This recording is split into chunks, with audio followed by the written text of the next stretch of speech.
kayak mungkin ya Semanggi Surabaya kayak gitu. Keroncong Kemayoran, Gambang Semarang, terus kemudian Lenggang Surabaya itu kan memang zaman dulu ya Pak ya? Iya, waktu itu dicipta sekian puluh tahun yang lalu.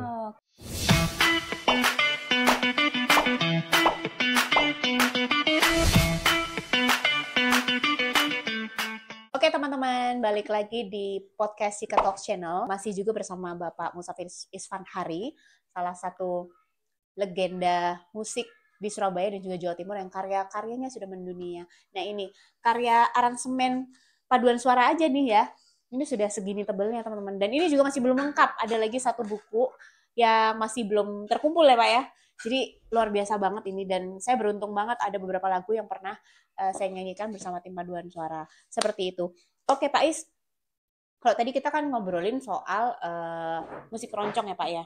Dimana saya itu walaupun nggak maksudnya tidak berkecimpung di musik keroncong, tapi saya tuh tertarik gitu ya dengan perkembangan musik keroncong, di mana dulu itu kalau misalnya saya dengar lagu yang itu tadi Pak, kalau Jakartaan kayak keroncong Kemayoran itu akan berbeda dengan keroncong model Jawa Tengahan kayak Gambang Semarang. Beda lagi ketika keroncong Surabayaan kayak mungkin ya Semanggi Surabaya kayak gitu ya.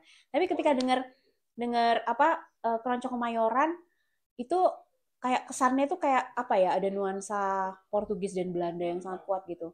Tapi ketika nyanyi Gambang Semarang itu kan nuansa pecinannya sangat kuat. Nah ini sebenarnya membedakan apa Pak? Semanggi Surabaya itu tadi, itu sebetulnya namanya bukan keroncong, tetapi langgam keroncong. Oh, langgam keroncong. Ya, langgam keroncong. Bentuk komposisinya berbeda dengan keroncong. Berbeda lagi dengan adanya yang namanya stambul.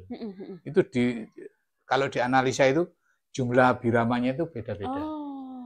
Nah, yang keroncong itu seperti apa biramanya, yang langgam seperti apa, yang kemudian stambul seperti apa, beda-beda. Kalau lenggang Surabaya Pak? Lenggang Surabaya itu termasuk langgam. Oh, masih termasuk langgam ya. Jadi Pak ya? jumlah dari komposisinya. Kalau ada bait 1, bait 2, refren, bait 3, 4 gitu, itu namanya langgam. Nah, kalau keroncong itu nggak seperti itu bentuknya. Beda-beda gitu loh. Nah, itu yang disebut bedanya. Sehingga antara gaya keroncong sama gaya langgam itu berbeda. Padahal kalau didengerin sepertinya sama ya Pak ya? Sepertinya sama, tapi berbeda. Bentuk komposisinya berbeda. Itu. Yang kedua, gaya Jakarta, gaya Jawa Tengahan, dan gaya Surabayaan itu ya berbeda juga waktu itu, tapi ya di bawah tahun 60-an itu memang berbeda. Karena apa? Karena pada waktu itu komunikasi antara daerah-daerah itu tidak mudah, sulit. Sehingga bentuknya itu mereka terpengaruh lingkungannya sendiri. Surabaya terpengaruh lingkungan, gamelan, jula-juli, hingga keroncong Surabaya itu dulu cenderung menirukan permainannya jula-juli, permainan gamelan Jawa. Kalau Solo, Jogja, ya beda lagi, sesuai dengan musik sana. Jakarta juga begitu. Gitu loh. Nah, jadi musiknya membedakan juga ya Pak ya? Ya, untuk komposisinya yang beda. Komposisinya beda, maka disebut keroncong, ada langgam keroncong, ada stambul. Kalau stambul itu terdiri dari 16 birama 2 kali. 32 birama, tetapi beda progresif chord-nya itu. Jalannya akord itu beda. Keroncong ya 32 birama, keroncong 28. Langgam itu 32 birama, tetapi sama-sama 32-nya, tapi beda dengan stambul. Stambul tadi 32 dibagi menjadi 2, 16. Kalau langgam itu 4, 4, 4, 4. Jadi semua ya sama-sama 16-nya, tapi bentuk komposisinya beda.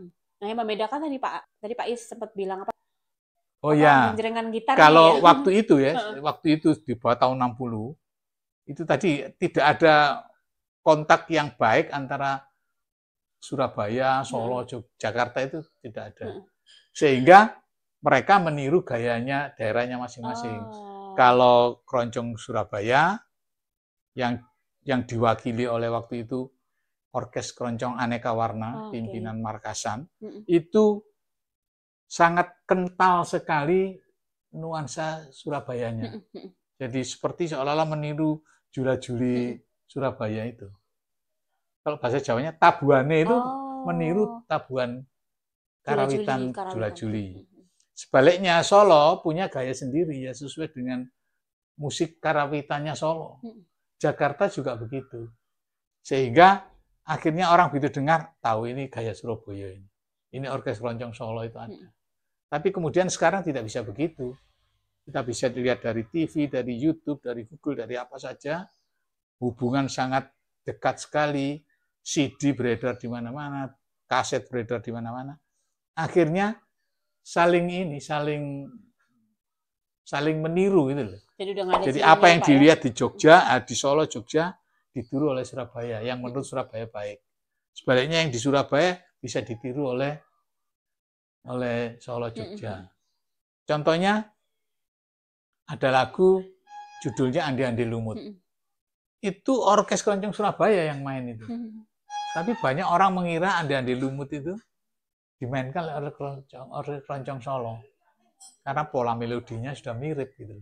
Ya tadi pengaruh itu tadi.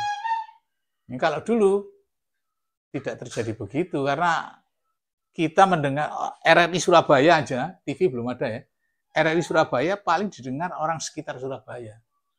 Gresik, Mojokerto, paling jauh ya Malang, Madiun. Kesana sedikit sudah tidak nyambung.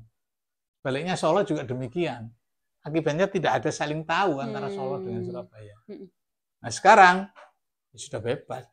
Jadi apa yang bagus di Solo ditiru oleh Surabaya, apa yang bagus di Surabaya mungkin ditiru oleh Jakarta dan sebagainya. Sehingga akhirnya sekarang beda-beda, nggak ada beda gitu loh. Jadi kalau dulu tergantung daerahnya masing-masing dan kita bisa tahu, oh itu ciri khas. Iya, karena pola musiknya itu khas gitu. Sekarang nggak bisa, nggak ada yang khas. Apa yang baik ditiru oleh daerah-daerah lain. Kalau biasanya jenaka tadi apa Pak? Dari Jakarta ya Pak ya? Betawian gitu. Orang-orang pakai istilah jenaka. Pola permainannya itu. Kalau orang keroncong, koteannya itu beda dengan kotean Surabaya. Iya. Tapi sekarang nggak bisa orang mendengar yang mana ya, yang Solo mana, yang Jakarta, Surabaya. Sepertinya sekarang itu mau keroncong ya sudah keroncong saja gitu Pak ya, tapi nggak ada apa ciri khas itu keroncong dari daerah mana gitu. Kalau lagu-lagu yang saya sebutkan tadi keroncong Kemayoran, Gambang Semarang, terus kemudian Lenggang Surabaya itu kan memang zaman dulu ya Pak ya. Iya, waktu itu dicipta sekian puluh tahun yang lalu. Jadi memang sudah beda dengan ciptaan sekarang. Sudah tidak ada beda gitu. Benar-benar kamus musik berjalan ya teman-teman ya ini Bapak Iswan hari ini ya. Maksudnya ketika kita membedah keroncong, beliau bisa menjelaskan dengan analisanya dan juga dengan sepengalaman beliau dalam membuat aransemen keroncong juga ya Pak ya.